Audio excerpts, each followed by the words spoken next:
called Gulliver's Travels. Spoilers ahead, watch out. And a middle-aged man named Lemuel Gulliver wakes up in his messy New York apartment and goes on with his morning routine.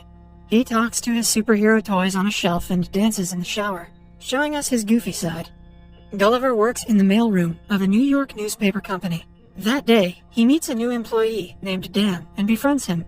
Gulliver is Dan's boss in the mailing department. As the two deliver their mail for the day, they come across Gulliver's longtime crush and a journalist named Darcy Silverman. He has been in love with her for years, but has never confessed. Later that day, Dan brings out a notice that says he has been promoted to head of the mail department on his first day. Gulliver has been working in the facility for 10 years, but no one there respects him. Dan claims that Gulliver is scared to talk and will never progress in life other than his mailroom job. A distressed Gulliver is walking out of the office and notices Darcy working late. He gathers up courage and goes to her cabin to ask her out. However, his nerves get the best of him, so instead, he picks up a random paper from her desk and heads out. Darcy asks him if he wants to apply for a travel writing assignment. A nervous Gulliver agrees and has to submit a travel blog the following day. At home, he copies and pastes several articles from the internet for the blog. The following day at work, he submits it to Darcy, who is impressed by his writing skills and provides him with a new task.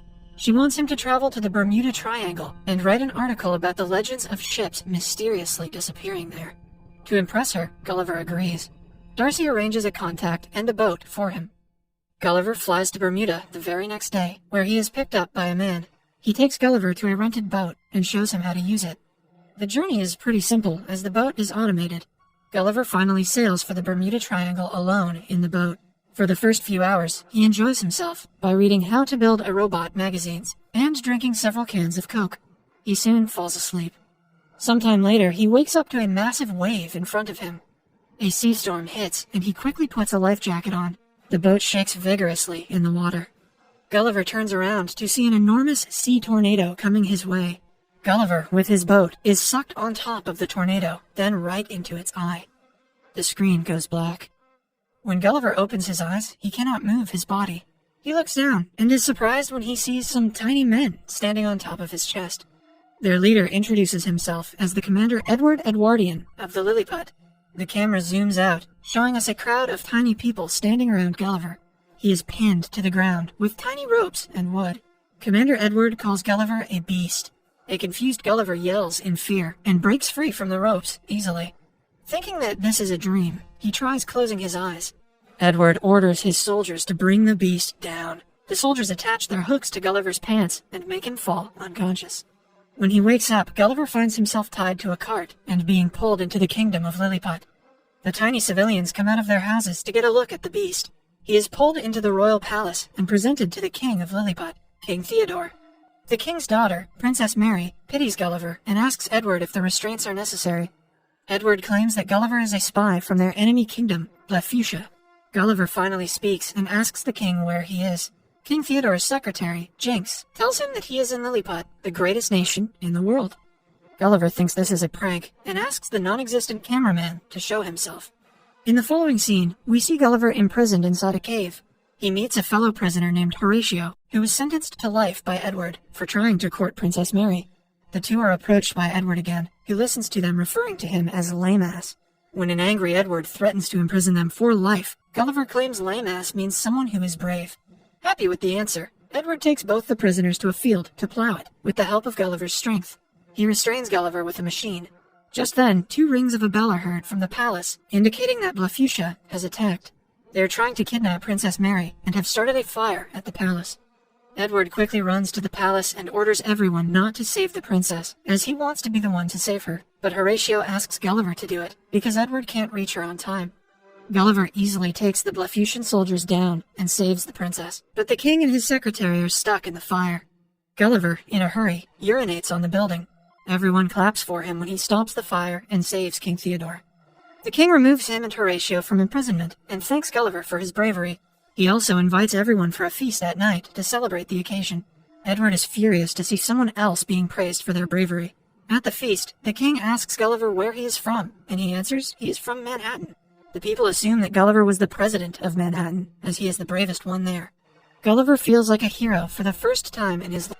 Somewhere else, the search party finds the washed-up boat with cans of Coke. Gulliver comes to the scene and finds his phone is still working. He has 12 voice messages from Darcy. Turns out she is furious to have found out about Gulliver's plagiarized article. She has to now sail on the same trail Gulliver came through to do the Bermuda Triangle research herself. Gulliver now doesn't want to go back to New York and face her, so he decides to stay in Lilliput permanently. Edward is not happy about the decision and tells the king he is suspicious of Gulliver. The king dismisses him, claiming that he trusts Gulliver.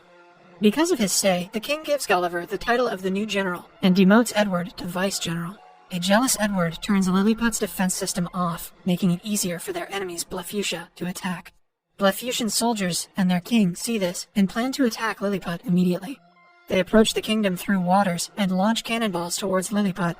Being the general, now it is Gulliver's responsibility to stop them. He nervously steps into the water and starts to splash it around. The cannonballs do not work on Gulliver, who is massive compared to them.